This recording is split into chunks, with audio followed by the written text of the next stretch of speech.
नमस्कार, स्वागत है आपका हमारे चैनल मिस्टर घोस्ट पर। तो जो कहानी आज हम आपको सुनाएंगे उसका नाम चुड़ैल बहनें हैं। और अगर आप चैनल पर नए हैं तो चैनल को सब्सक्राइब करें और वीडियो को लाइक करें। तो आप चिप्स पॉपकॉर्न निकाल लीजिए, चलते हैं हमारी कहानी की ओर। राजेश अपनी कार से रात के वक्त मैनार गांव की ओर जा रहा था। उसको अगली सुबह अपने काम का चार्ज लेना था। उसका तबादला हुआ था। वो तहसीलदार था। बड़ी मेहनत करके वो तहसीलदार बना था और इस मुकाम को हासिल किया था। उसकी कार धीरे धीरे कच्ची सड़क से होके मैनार गांव की ओर बढ़ी चली जा रही थी। दोनों तरफ भयानक जंगल थे और बीच में ये कच्ची सड़क जो अंधेरे में भयानक नज़ारा पेश कर रही थी और बाहर जोर जोर से हवाएं चल रही थी, जैसे कोई तूफान आया हो पर बारिश नहीं हो रही थी। राजेश धीरे धीरे अपनी कार आगे बढ़ा रहा था कि अचानक ही बड़े जोर से कार के टायर फटने की आवाज़ आई।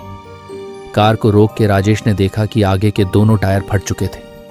शायद कोई नुकीली चीज से टायर फट चुके हो। उसने थोड़ी देर कार में बिताई, फिर सोचा अभी तो बस रात के 10 बजे है और गांव अब नज़दीक ही है। तो उसने सोचा अब गांव चला जाता हूं और अपने ऑफिस में अच्छे से आराम करके कल सुबह किसी मैकेनिक को लाके कार ठीक करवा लूंगा। उसने कार लॉक की और वो चल के ही वहां से गांव की ओर जाने लगा। अजीब सा सन्नाटा था वहां। चारों ओर सिर्फ घना जंगल और भयानक अंधेरा। रात कीड़ों की आवाजें और भी भयानक लग रही थी।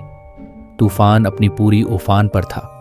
राजेश अकेले अपने हाथ में अपना बैग लिए जंगलों के बीच एक कच्ची सड़क से रात के समय वहां से मैनार गांव की ओर बढ़ रहा था।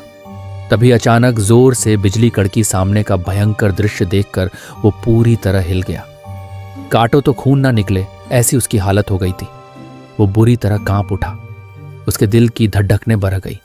सामने उसने देखा कि भयानक सी दिखने वाली लड़की, जिसके खुले बाल थे, आंखें जैसे अंगारे उबाल रही थीं और उसका भयानक चेहरा पूरी तरह खून से सना हुआ था और उसके हाथ में खून से ही सनी एक कुल्हाड़ी थी। धीरे धीरे वो राजेश के पास आने लगी। राजेश इतना घबरा गया था कि वापस भागने के लिए जैसे ही अपने पीछे मुड़ा तो ये क्या, सामने उसी जैसी दिखने वाली दूसरी चुड़ैल उसे दिखाई दी। उसके भी वैसा ही हाल था जो सामने खड़ी चुड़ैल का था, पर उसके हाथ में तलवार थी खून से सनी हुई। धीरे धीरे वो दोनों चुड़ैल उसके पास आने लगी और बड़बड़ाती जा रही थी, हम सबको मार देंगे, किसी को नहीं छोड़ेंगे, आज तेरी बारी है, हा हा हा हा हा। राजेश का तो बुरा हाल था।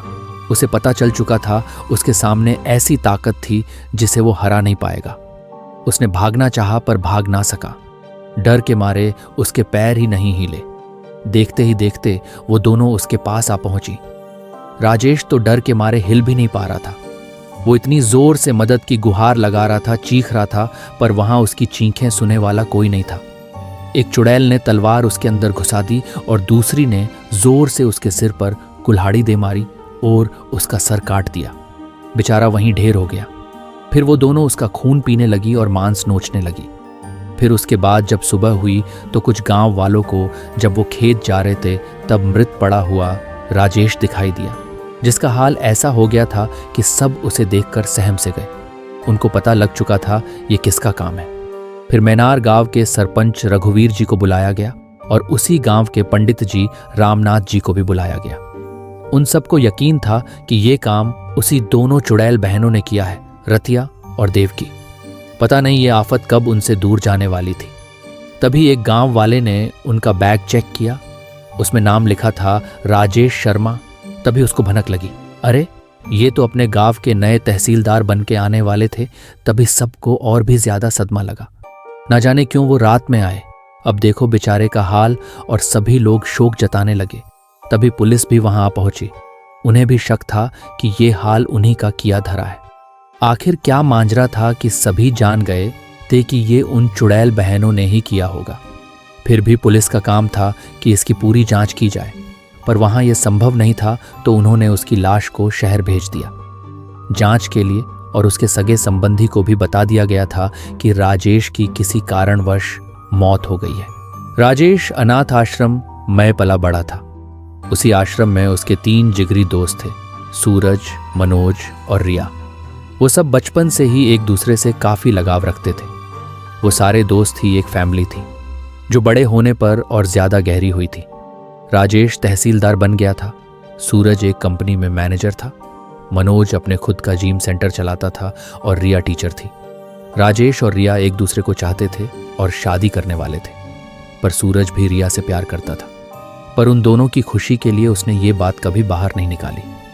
राजेश शहर के पास ही के गांव में तहसीलदार था। उसके अच्छे काम की वजह से ही उसका ट्रांसफ़र और प्रमोशन हुआ था मैनार गांव। पर यह प्रमोशन उसके लिए मौत लेके आया था। जब उसकी मौत का उन तीनों को पता चला, मानो जैसे पैर के नीचे से ज़मीन खिसक गई हो। सबसे ज़्यादा रिया को झटका लगा था। थोड़े दिन बाद उनकी शादी जो होने वाली थी, बेचारी का रो रो के बुरा हाल था। मनोज और सूरज भी बहुत दुखी थे। उन्होंने ने भी उनके भाई जैसे दोस्त को खोया था। कुछ दिनों तक ऐसा ही उसको याद करते रहे। फिर एक दिन तीनों आपस में बातें करने लगे। मनोज बोला कि राजेश की किसी से भला क्या दुश्मनी थी, वो तो कितना सीधा था। फिर उसने सूरज की ओर देख के बोला, पुलिस ने कुछ बोला या नहीं, ये कैसे हुआ? सूरज बोला, वो कह रहे थे अभी जांच चल रही है, मैनार गांव की पुलिस रिपोर्ट आते ही हम बता देंगे। पर मैनार पुलिस क्या रिपोर्ट भेजती कि चुड़ैल ने उसको मारा है? इसीलिए वो भी ज्यादा सहायता प्रदान नहीं कर रहे थे। उन्होंने रिपोर्ट में सिर्फ यही लिखा, किसी अनजाने इंसान ने उस पर हमला किया था। जब उन तीनों को वो रिपोर्ट मिली तो उन्होंने सोचा कि हमारे दोस्त को मारने वाले को जब तक खोज नहीं लेते चैन से नहीं बैठेंगे, सजा करके रहेंगे उसको। पर इसके लिए हमें मैनार गांव जाना होगा, सच्चाई वहीं पता चलेगी, सूरज ने कहा। रिया ने भी गुस्से से कहा, हाँ, जब तक वो मिल नहीं जाता चैन से नहीं बैठूंगी। अगली सुबह मनोज अपनी कार लेके आया और वो तीनों मैनार गांव की ओर रवाना हुए। उसी कच्ची सड़क से होके वो लोग गांव पहुंचे। सबसे पहले गांव में अंदर जाने से पहले एक बड़ा माँ काली का मंदिर आता है। फिर उसके पीछे वो गांव में दाखिल हुए। गांव ज्यादा बड़ा तो नहीं था, फिर भी अच्छा खासा विकसित था।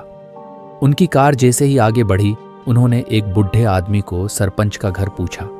उसने बताया, आगे जाके बाएं मुड़ जाना, वहां बड़ा मकान दिखाई देगा, वहीं है।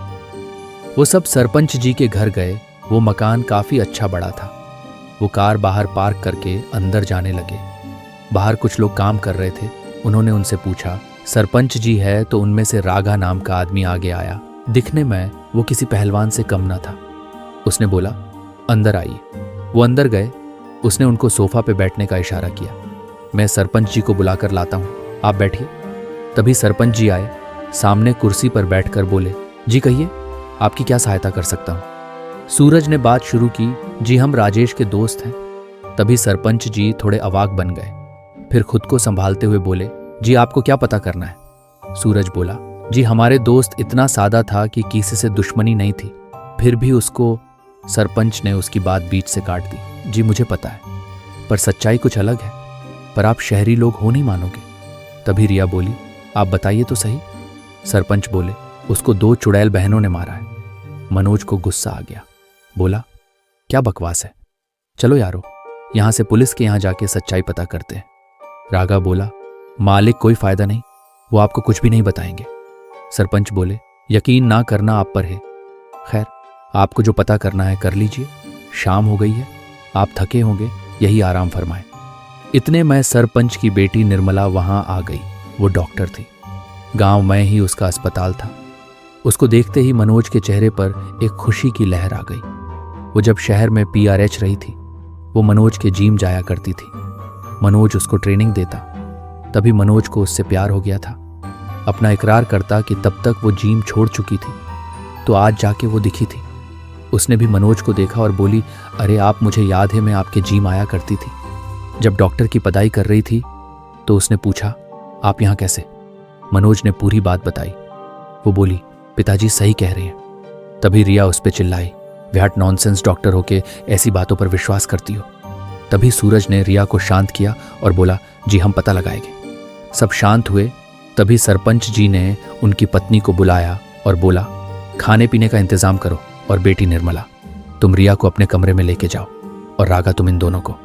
आप सभी लोग सफ़र करके थक गए होंगे, खाना खाने के बाद सो जाइएगा, और हाँ, रात में कृपा करके बाहर ना जाएं तो ठीक होगा। सब खाना खा के सोने जा रहे थे। तभी मनोज की निर्मला से मुलाकात हुई। उसने स्माइल दी। मनोज ने भी हल्की सी मुस्कान दी। तभी मनोज ने पूछा कि राजेश की मौत किस जगह हुई थी। उसने कहा, जहां से तुम लोग आए वहीं गांव से 1 किलोमीटर पर रात के वक्त। मनोज, ठीक है, गुड नाइट, वो भी बोली। गुड नाइट, सो जाओ। मनोज चला गया अपने कमरे में जहां सूरज भी सो रहा था। आधी रात को कुछ 2 बजे होंगे, मनोज सोने का नाटक कर रहा था। वो उठा, उसने सोचा मैं पता करके रहूंगा, ज़रूर कोई लुटेरे ने उसको मारा होगा। मैं जाके पता करता हूँ, शायद कोई रात में ही हमला करता हो। मनोज काफ़ी हिम्मत वाला था, उसका शरीर भी मजबूत था, वो अकेले 5-6 लोगों से भिड़ सकता था। उसने देखा सूरज सो रहा था। उसने चुपके से कार की चाबी उठाई और कमरे से बाहर निकाल गया। उसने कार स्टार्ट की और चल दिया उस कच्ची सड़क पर। तभी सूरज को कार की आवाज़ आई। उसने देखा मनोज कमरे में नहीं था। उसने बाहर खिड़की से देखा, उसको थोड़ी दूर कार जाती हुई नजर आई। वो समझ चुका था ज़रूर मनोज कुछ ढूंढने गया होगा। वो भी नीचे गया। उसने रिया, निर्मला और रागा को उठाया और सरपंच की कार लेके उसके पीछे निकल पड़ा। पर जब कार मंदिर के पास गई तो रागा ने कार रोकने को कहा और मंदिर में जाके एक छोटा त्रिशूल लाके कार के आगे लगा दिया। उस पर रिया को गुस्सा आया, पर वो कुछ नहीं बोली। वो सब अब मनोज को ढूंढने चल दिए। काली भयानक रात में मनोज कार चला रहा था कि अचानक उसकी कार बंद हो गई। उसने स्टार्ट करने की कोशिश की पर नहीं हुई। उसे गुस्सा आया और कार के बाहर आकर बाहर देखने लगा कि तभी उसकी नज़र सामने खड़े पेड़ पर गई। ये क्या, उस पे से कोई धीरे धीरे कुछ अजीब चीज़ नीचे उतर रही थी। उसे लगा शायद कोई जानवर है, पर नहीं। उसने वापस ठीक से देखा। वो घबरा गया।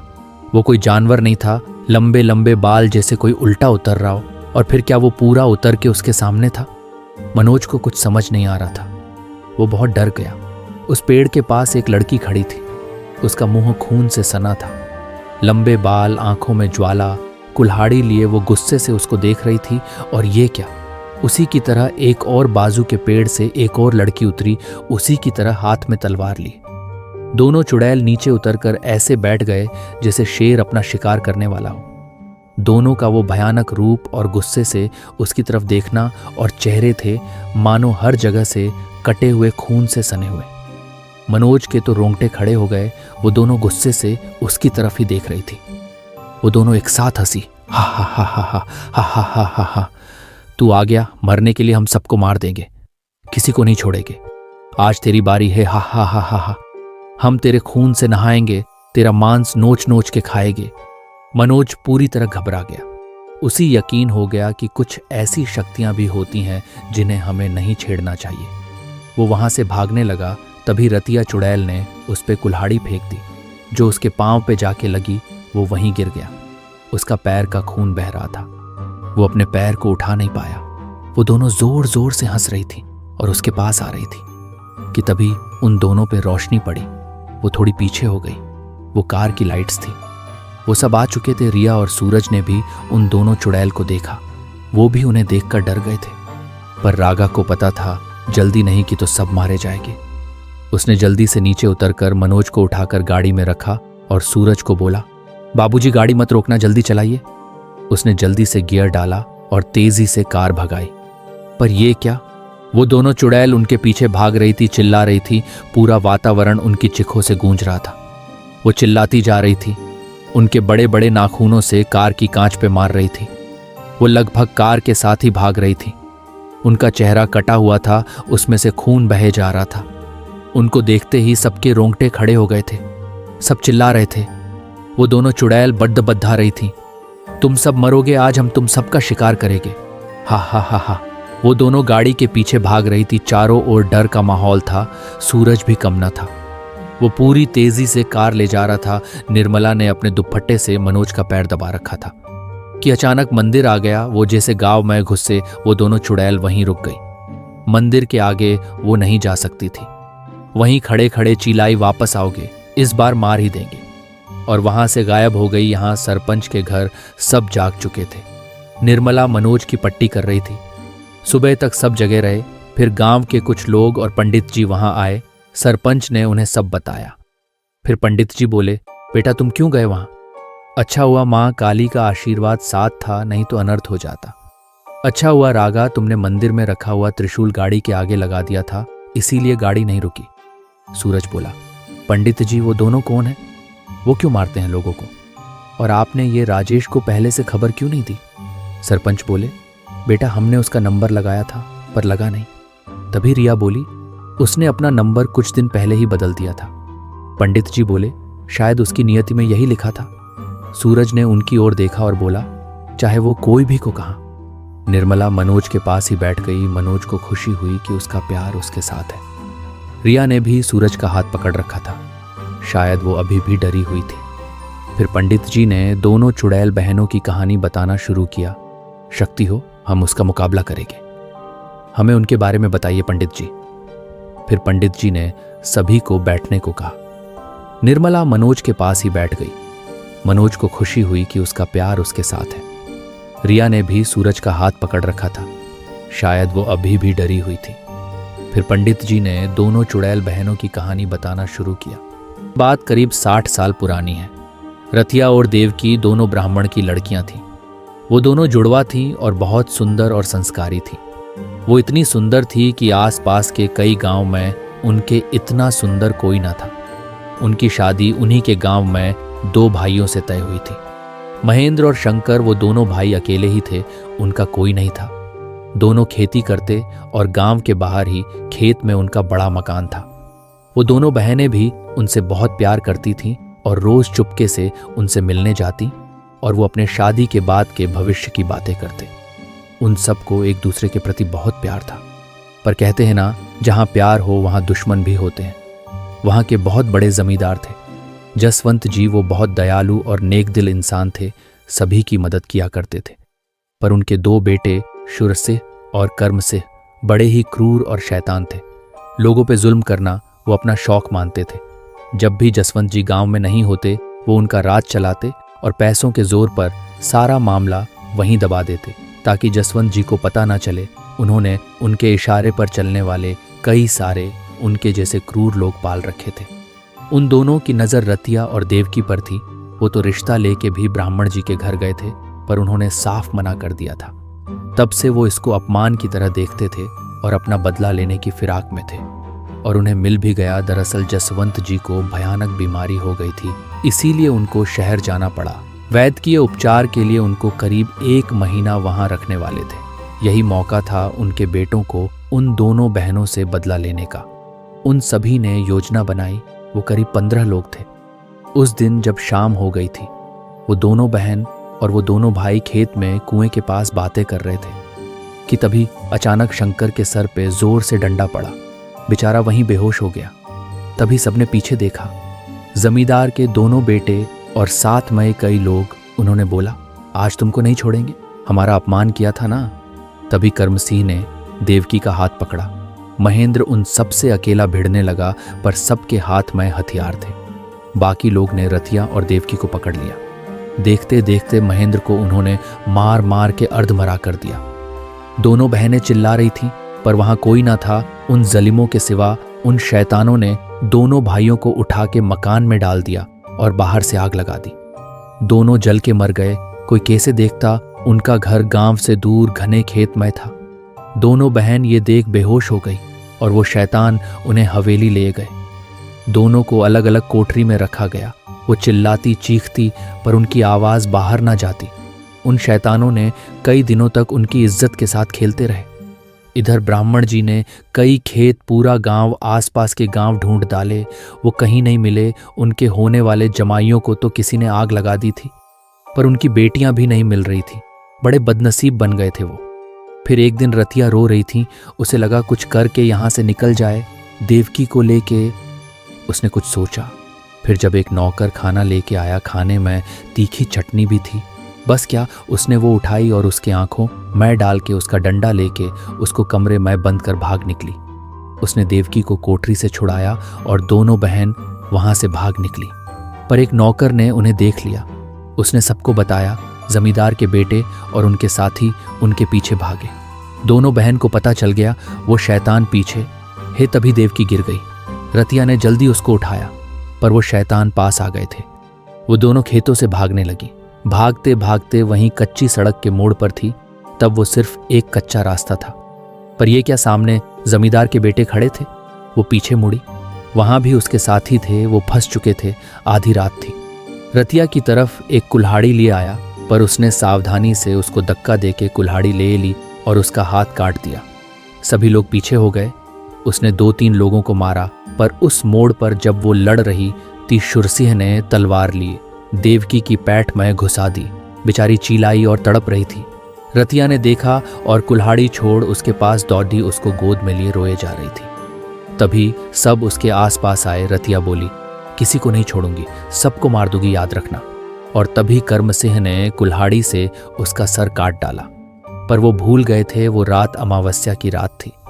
जमींदार के बेटों ने पूरी सावधानी से उनकी लाश को ठिकाने लगा दिया और दूसरे दिन ब्राह्मण जी के पास जाके नाटक करके बोले, आप चिंता ना करें, हम आपकी हर तरह से उनको ढूंढने में सहायता करेंगे। जसवंत जी भी अच्छे होके वापस आ गए थे। 3 साल सब कुछ ठीक रहा। जमींदार के बेटों की शादियां हो गई थी, उनके बच्चे भी थे। एक दिन पास के गांव में मेला लगा था, तो आते वक्त उन्हें रात हो गई थी। 2 घोड़ा गाड़ी पे दोनों के परिवार साथ दोनों भाई भी बैठ के आ रहे थे। वो रात अमावस्या की रात थी। अचानक तूफान सी आंधी चलने लगी। सामने ज्यादा कुछ दिखाई नहीं दे रहा था। तभी दोनों घोड़ा गाड़ी रुक गई। कर्मसिंह ने पूछा, क्या हुआ चंदन, गाड़ी क्यों रोक दी? ठीक उसी तरह शुरसिंह ने भी अपने गाड़ी वाहक को पूछा। दोनों डरे हुए थे। बोले, सामने देखिए मालिक। बच्चे और पत्नियां अंदर सो रहे थे। वो दोनों भाई उतरे, सामने का नजारा देख सहम गए। उनके सामने 2 लड़कियां खून से सनी हुई चेहरे पे बाल लिपटे हुए सड़क के बीच बैठी थी।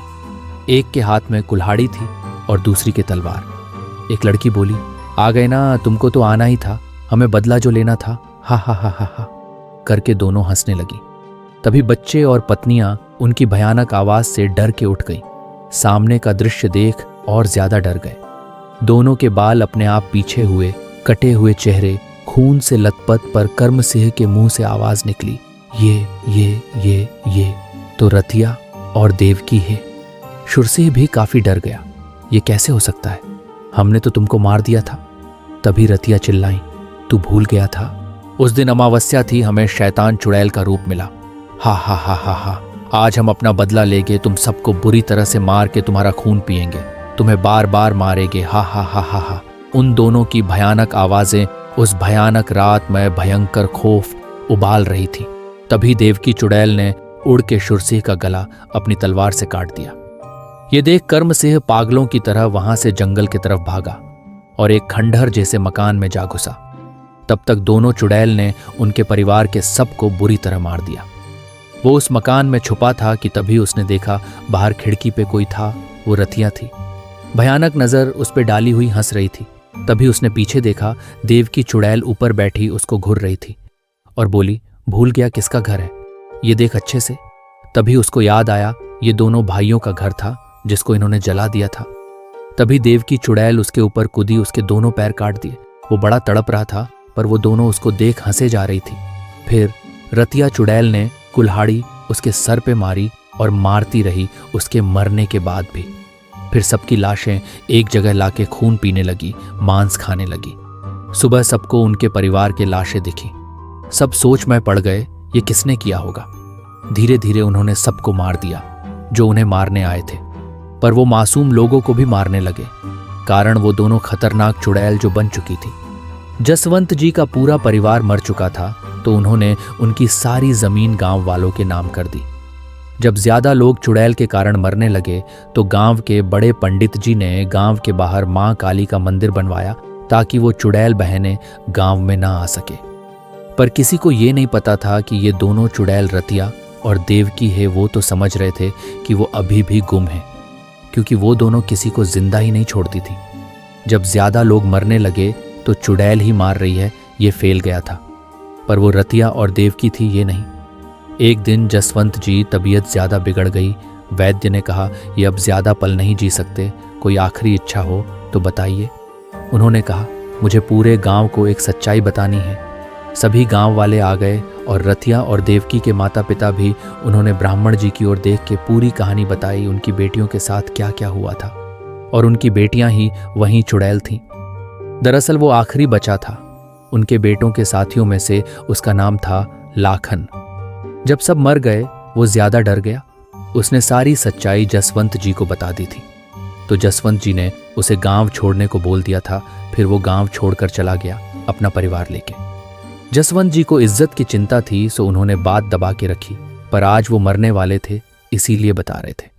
उन्हें रतिया और देवकी ही वो चुड़ैल है उन्हें तब पता चला जब वो एक बड़े तांत्रिक से पूछने गए थे कौन लोगों को मार रहा है। तो तांत्रिक ने उसकी शक्ति से ये पता किया था कि रतिया और देवकी ही चुड़ैल बन के मार रहे हैं, पर उन्हें वो रोक नहीं सकता था। जसवंत जी बोलते बोलते ही स्वर्ग सिधार गए। ब्राह्मण और उनकी पत्नी को दुख हुआ, उनकी बेटियां चुड़ैल बन गई थीं, कुछ सालों बाद वो भी चल बसे। तो ये थी उनकी कहानी, पर वो आज तक सबसे बदला ले रही है। ये कब थमेगा पता नहीं। पंडित जी बोलते हुए दुखी हो गए।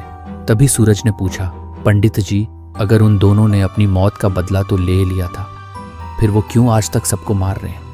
मासूम लोगों ने तो उनका कुछ नहीं किया है।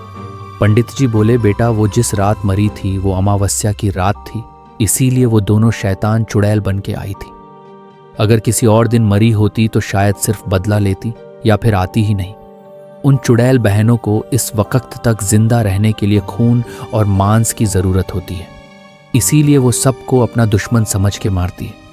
अब तक कई लोग मारे जा चुके हैं। रिया बोली, क्या उनको मारने का कोई भी उपाय नहीं है क्या?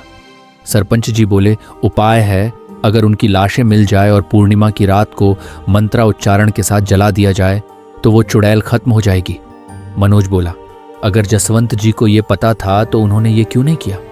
पंडित जी बोले, बेटा, जसवंत जी को ये नहीं पता था कि उनकी लाशें कहाँ हैं। दरअसल लाखन की पूरी बात सुने बिना वो उस पर गुस्सा कर बैठे थे और उसको वहां से जाने को बोल दिया था। फिर उसे कई ठिकाने पर ढूंढा गया, पर अब तक कहीं उसका पता ना चला। मनोज ने पूछा कि उसकी उम्र तब कितनी रही होगी? पंडित जी बोले, वो करीब 20 या 21 साल का होगा। मनोज बोला, शायद वो जिंदा हो सकता है, पर वो कहाँ है, कैसे पता लगेगा? सूरज बोला, एक आदमी हमारी मदद कर सकता है। सरपंच जी बोले, कौन? सूरज बोला, नवीन जी, जो एक संस्था के बड़े खोज करता थे। वो कई साल से गुम हुए बच्चों, औरतें या फिर आदमी को ढूंढने का काम किया करते थे। अब वो रिटायर्ड हो गए हैं, पर मेरी अच्छी जान पहचान है उनसे। वो हमारी लाखन को ढूंढने में मदद कर सकते हैं। रिया बोली, अगर लाखन मिल गया तो हम कुछ कर सकते हैं। पंडित जी बोले, हाँ, भगवान को प्रार्थना करो वो जल्द मिल जाए।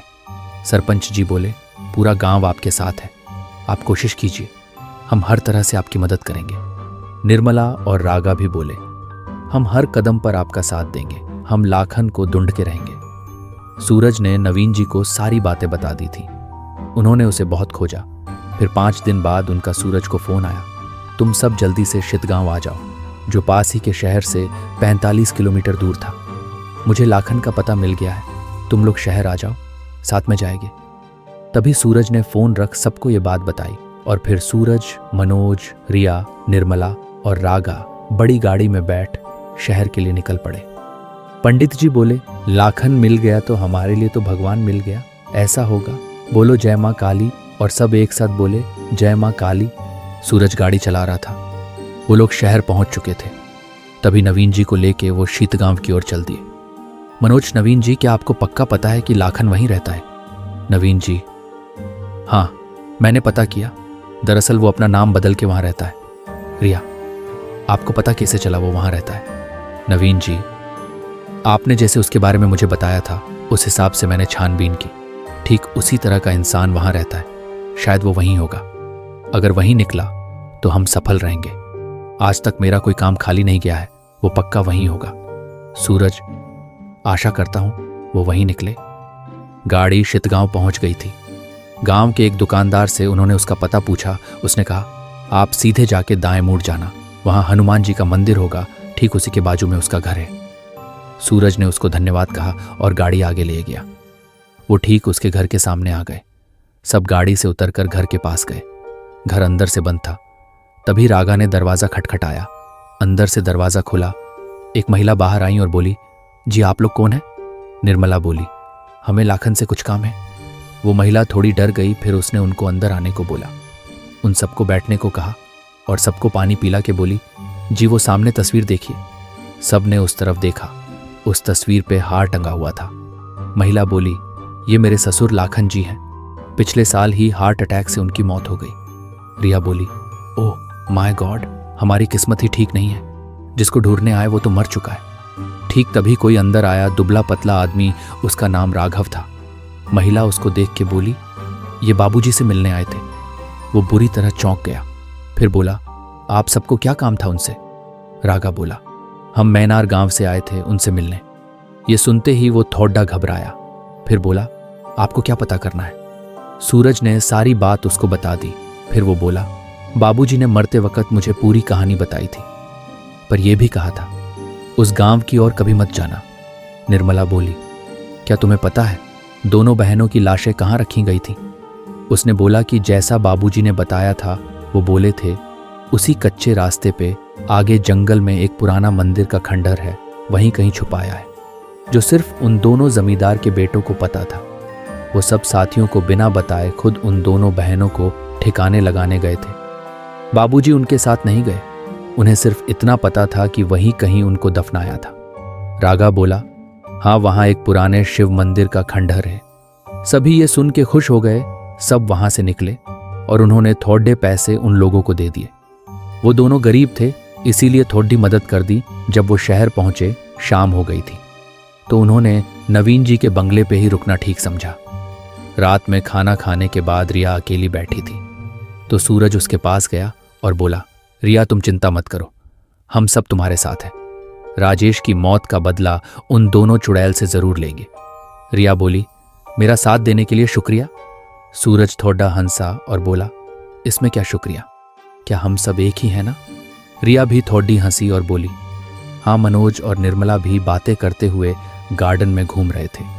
मनोज, निर्मला, तुम्हें याद है जब तुम मेरी जिम आया करती थी, तब हम कितनी बातें करते हुए कसरत किया करते थे? निर्मला, तब के दिन भी क्या दिन थे ना? मनोज, हाँ, पर तुम ऐसे अचानक क्यों चली गई थी? निर्मला, पढ़ाई पूरी हो गई थी, फिर डॉक्टर की डिग्री मिलने के बाद गांव में ही अस्पताल में डॉक्टर बन गई, तो कभी शहर आना नहीं हुआ। मनोज, सच बोलूं तो मुझे तुमसे प्यार हो गया था। निर्मला थोड़ी शर्माई, फिर बोली, हमें भी हुआ था, पर हम डरते थे बोलने से। मनोज, मैं भी। फिर मनोज ने उसका हाथ पकड़ा और बोला, आई लव यू। फिर निर्मला भी बोली, आई लव यू टू।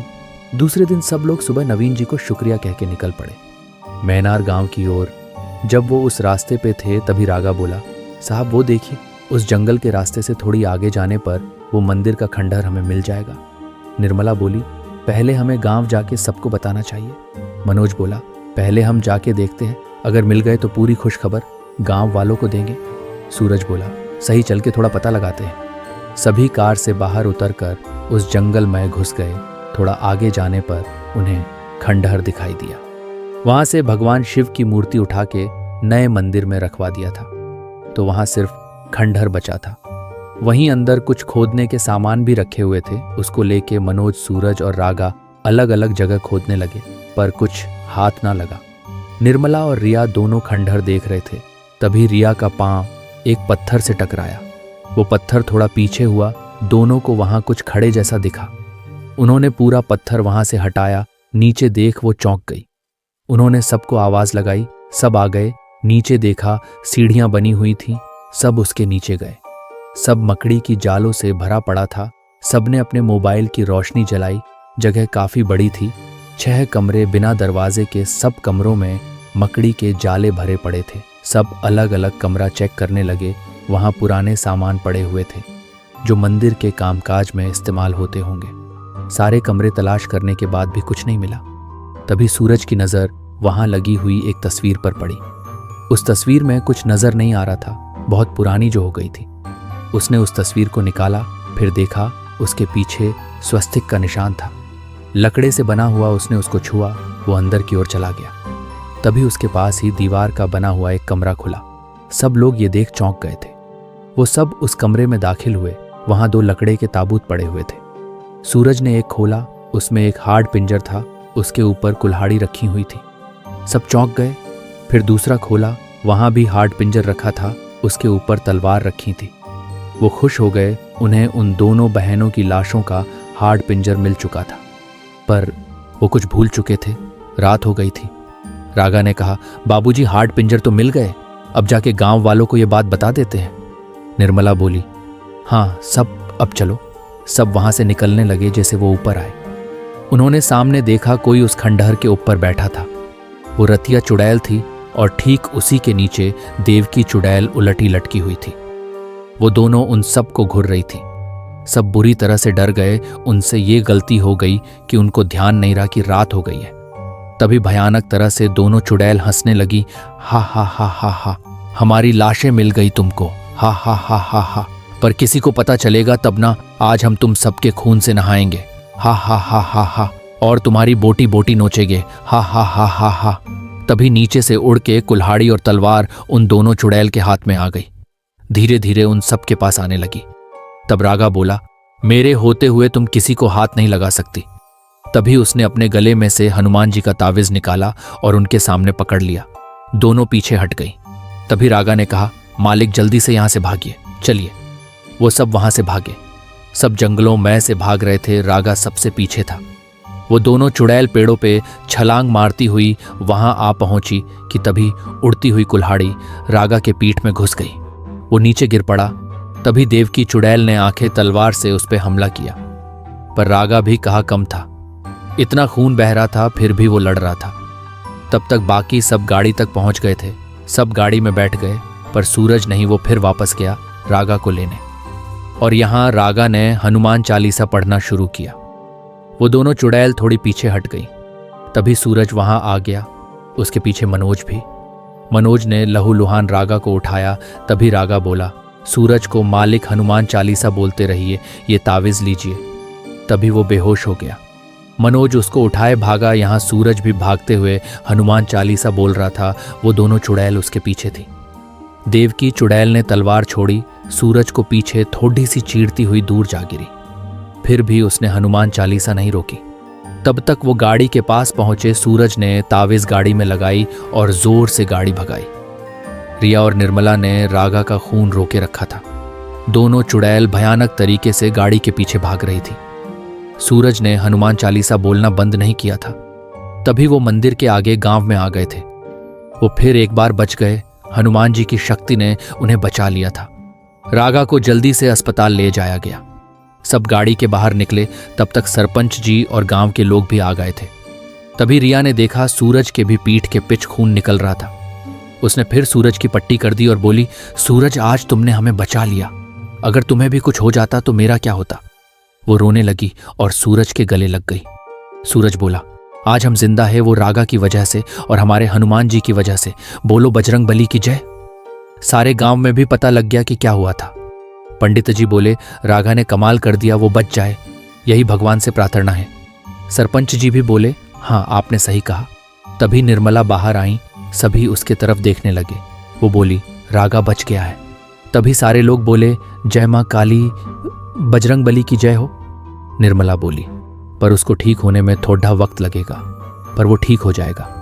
फिर अगली सुबह रागा जो अस्पताल में था, उसको छोड़ बाकी सब लोग सरपंच जी के यहाँ जमा हुए। मनोज ने अगली रात ही सब बता दिया था। आगे क्या करना था इसके लिए सब जमा हुए थे और सबसे बड़े साधु और कुछ उनके साथी साधु संत भी आ पहुंचे थे। उनका नाम वीरदास जी था। वो जाने माने साधु थे। उन्होंने कहा, अब लाशें तो मिल चुकी है, अब इंतजार है पूर्णिमा का जो 2 दिन बाद है। सरपंच बोले, पूरा गांव आपका साथ देने आएगा। वो बोले, नहीं, सबको खतरा होगा, वो जरूर हमला करेगी। सिर्फ मेरे साथी और कुछ लोग जिनमें सूरज, मनोज, निर्मला और रिया शामिल हो गए थे। सारी योजना तैयार हो गई थी। इंतजार था तो बस पूर्णिमा की रात का। अगले दिन पूर्णिमा आने वाली थी। सारी योजना तैयार हो गई थी। सूरज, मनोज, निर्मला और रिया बैठ के बातें कर रहे थे। रिया, मुझे तो कल की चिंता है, कहीं किसी को कुछ हो ना जाए। निर्मला, हाँ वो दोनों चुड़ैल बहुत खतरनाक है, जाने क्या होगा। सूरज, कुछ भी फिक्र मत करो, सब कुछ ठीक हो जाएगा, बस सब अपना ध्यान रखना और सतर्क रहना। मनोज, सही कहा सूरज, हम सबको हिम्मत से काम लेना है। सूरज, हमें अपने राजेश का मौत का बदला जरूर लेना है। सामने ताकत बड़ी है पर हम पीछे नहीं हटेंगे। सबने हामी भरी, हाँ। सरपंच जी और पंडित जी के साथ सभी गांव वाले इकट्ठा हुए थे। सरपंच जी बोले, कल का दिन हमारे लिए महत्वपूर्ण है, हम सबको एक साथ रह के इस समस्या का एक साथ सामना करना है। तभी पंडित जी बोले, माँ काली और बजरंग बली हमारे साथ है, सब कुछ अच्छा ही होगा। सरपंच जी बोले, कल कोई भी गांव से बाहर नहीं जाएगा, ये बड़े साधु जी वीरदास जी का आदेश है। सभी ने सम्मति दिलाई और कल की राह देखने लगे। पूर्णिमा का दिन आ गया था। सारे गांव वाले सुबह से योजना के मुताबिक काम कर रहे थे। जैसे बड़े साधु जी ने कहा था, पूरे गांव को मंत्रों वाले नमक से घेरा जा रहा था ताकि वो दोनों चुड़ैल गांव में कहीं से ना आ सके। बड़े साधु जी और उनके साथी खंडहर में रक्षा कवच बना के रात को होने वाले कार्य का काम कर रहे थे। ठीक आधी रात को मंत्रों उच्चारण के साथ उन हार्ड पिंजरों को उन्हें जलाना था। जिन्होंने उन चुड़ैल बहनों को देखा था उन्हें भी रात में वहां बैठने को बोला गया था, जिसमें मनोज, सूरज, रिया और निर्मला थे। बाकी सबको रात के वक्त गांव में ही रहने को बोला गया था। सबको अपना काम समझ में आ गया था। रात होने वाली थी। बड़े गुरुजी ने उन चारों को चक्र में बैठने को कहा और बोले, देखो बच्चों, वो दोनों चुड़ैल तुम्हें यहां से उठाने की कोशिश करेगी, पर अगर तुम सब इस चक्र से निकल गए तो सब मारे जाएंगे। कोई ना कोई इस चक्र में बैठा हुआ तो होना ही चाहिए। तो चारों, सूरज, मनोज, रिया और निर्मला, उस चक्र में बैठ गए। बड़े साधु जी के साथी घेरे के आसपास खड़े थे ताकि चक्र और उन चारों को बचा सके, और बड़े साधु जी सामने बैठ गए मंत्र उच्चारण करने और सभी रात होने की प्रतीक्षा करने लगे। और पूरा गांव भी आज रात नहीं सोने वाला था। आज की रात फैसले की रात थी। रात हो गई थी। बड़े साधु जी ने मंत्र बोलना शुरू कर दिया था। वो चारों चक्र में बैठे हुए थे। तभी अचानक जोर से आंधी चलने लगी। आसमान में जोरों से बिजली कड़कने लगी, मानो जैसे शैतानों ने अपना वजूद दिखाना शुरू कर दिया था। तभी बड़े साधु जी बोले, सावधान, वो दोनों चुड़ैल आ चुकी हैं। कि तभी उड़ती हुई कुल्हाड़ी और तलवार ने दो साथी साधुओं की गर्दन उड़ा दी। ये देख सारे लोग सहम गए, पर बड़े साधु जी बोले, बच्चों तुम रुकना मत, अग्नि में तेल डालते रहना, यहां वहां कुछ मत देखो। कि तभी वो दोनों चुड़ैल बहनें उड़ती हुई वहां आ गई, पर दूसरे साधु साथियों ने मंत्र से फूका नमक उन पे डाला। वो पीछे हो गई और खंडहर के ऊपर जाके बैठ गई। तभी दोनों चिल्लाई, ए मूर्ख साधु, ये तू क्या कर रहा है? तू हमें मारने आया है? हा हा हा हा हा, हम तुम सबको मार देंगे, किसी को नहीं छोड़ेंगे। फिर वो दोनों और भयानक रूप में आ गई, जैसे कोई शैतान, खुले बाल, लंबे नाखून, चेहरा कटा हुआ, खून से घिरा हुआ, और भी ज्यादा लंबाई में, बड़े और ज्यादा भयानक हो गई थी। तभी रतिया चुड़ैल उड़ के आई और उनके दो और साधु साथियों को उड़ा के वहां से ऊपर ले गई, और दोनों बहनों ने उनका पेट फाड़ के खून पीने लगी और उनका मांस नोचने लगी और हंसी जा रही थी, हा हा हा हा हा हा हा हा। वो चारों ने पूजा नहीं रोकी। बड़े साधु जी ने उन्हें कहा था, कुछ भी हो जाए ये हवन नहीं रुकना चाहिए। अब बड़े साधु जी और वो चारों ही बचे थे। उन दोनों चुड़ैल ने किसी न किसी तरह घेरा बनाए हुए साधुओं को मार दिया था। अब रतिया चुड़ैल ने सारी ताकत लगा के रिया को उस चक्र से दूर फेंक दिया। ये देखते ही निर्मला भी चक्र से निकलकर रिया को बचाने भागी, पर जैसे वो रिया के पास पहुंची, देव की चुड़ैल उनके पीछे भागी, तो रिया और निर्मला वहां से भागे और देव की चुड़ैल उनके पीछे पीछे। तभी रतिया बड़े साधु को मारने पहुंच गई। जैसे ही हमला करती, बड़े साधु ने उसको मंत्र उच्चारण से दूर फेंक दिया, पर रतिया ने भी अपनी पूरी शक्ति लगा दी थी। तभी सूरज उठा, उसने रतिया को ललकारा और बोला, हिम्मत है तो मुझे मार के बता। और वो चक्र से निकलकर जंगल की ओर भागा। रतिया को बहुत गुस्सा आया, वो भी उसके पीछे भागी। सूरज की ये चाल थी कि उसे हवन से दूर लेके जाया जाए, और वो सफल भी रहा। अकेला मनोज अब पूजा कर रहा था और बड़े साधु जी मंत्र पढ़ रहे थे। यहां रिया और निर्मला भाग के उस कच्ची सड़क पे आ गए थे। देवकी उनके पीछे थी। तभी देवकी ने अपनी तलवार छोड़ी, वो निर्मला के पांव को लगी। वो गिर पड़ी, जोर से चिंखी, और रिया भी उसके साथ वहीं बैठ गई। निर्मला बोली, रिया तुम गांव की ओर भागो, पर रिया ने मना किया, बोली, तुम्हें छोड़ के मैं नहीं जाऊंगी, चाहे कुछ भी हो जाए। तभी देवकी चुड़ैल वहां आ पहुंची और जोर से हंसी, हा हा हा हा हा, तुम दोनों के शरीर फाड़ के खा जाऊंगी, हा हा हा हा हा। तभी उसने अपनी तलवार उन दोनों की तरफ फेंकी, पर यह क्या? वो तलवार बीच में ही किसी ने पकड़ ली। रिया और निर्मला भी चौंक गई। वो किसी की आत्मा थी। वो राजेश की आत्मा थी, जो उनको बचाने आई थी। उसने देवकी चुड़ैल की ओर देखा और बोला, मेरे होते हुए तुम रिया को छू भी नहीं सकती। और रिया ये देख दंग थी। तभी राजेश और देवकी में भयानक लड़ाई छिड़ गई थी। यहां दूसरी तरफ सूरज जोर लगा के भागे जा रहा था और रतिया पेड़ों से कूदती हुई उसने जोर से अपनी कुल्हाड़ी छोड़ी। वो सूरज के पीठ पे जा लगी, वो वहीं गिर गया। तभी रतिया चुड़ैल उसके पास खड़ी हो गई, उसकी भयानक आंखों से घूर के बोली, मुझे छेड़ता है मूर्ख, अब तू गया। उसने सूरज का सिर काटने जैसे ही कुल्हाड़ी उठाई, तभी उसके पीछे से उसको बहुत बड़ा दर्द हुआ। वो वहां से दूर हट गई। पीछे देखा, वो रागा था। उसने त्रिशूल से उस पर हमला किया था। वो सूरज के पास आया। सूरज उसको देखते बोला, रागा तुम यहाँ। रागा बोला, बाबूजी आप सबको मैं कैसे अकेला छोड़ सकता था। जैसे ही मुझे होश आया मैं दौड़ के यहाँ आ गया। वो रतिया की ओर देख के बोला, अब इन्हें तू छू के तो बता, शैतान चुड़ैल। वहां राजेश और देवकी की लड़ाई। यहाँ रागा और रतिया की उस तरफ बड़े साधु जी और मनोज ने हवन पूरा कर लिया था और वो हार्ड पिंजरों को आग लगाने की तैयारी करने लगे। तभी देवकी और रतिया चुड़ैल को ये प्रतीत हुआ। वो उस खंडहर की तरफ भागी। जैसे ही वो वहां आई, बड़े साधु जी आग जलाने वाले थे। तभी वो साधु जी पे कूद पड़ी। वो साधु जी पे हमला करती, उसके पहले ही मनोज ने वो आग उनके हार्ड पिंजरों पे डाल दी। वो दोनों बहनें बुरी तरह से जलने लगी, चीख रही थी। तभी वो राख में मिल गई। सारा वातावरण शांत हो गया। इस तरफ राजेश ने भी रिया को देख हंस के भगवान के पास चल दिया। शायद वो भी इसी दिन के लिए ही रुका हुआ था। रिया उसको देख रो पड़ी। फिर सभी साथ आए, एक दूसरे को गले लगा के खुशियां मनाने लगे। अब वो दोनों चुड़ैल खत्म हो गई थी। फिर सारे गांव में जैसे दिवाली आई हो वैसा जश्न मनाया गया। सारे लोग खुश थे। रागा की बहादुरी की भी सबने बहुत तारीफ की। फिर उस दिन के बाद गांव वाले कोई भी रात में आ जा सकता था। फिर कुछ साल बाद सूरज और रिया ने और निर्मला और मनोज ने शादी कर ली और खुशी खुशी अपनी जिंदगी बिताने लगे। कुछ साल बाद रिया और सूरज को बेटा हुआ। उसका नाम उन्होंने राजेश रखा। दोस्तों, ये कहानी यहीं खत्म होती है। तो आपको कहानी कैसी लगी कमेंट में बताइए, और अगर आपके साथ कोई ऐसी घटना घटी है तो हमसे शेयर करें और चैनल को सब्सक्राइब करें और वीडियो को लाइक करें।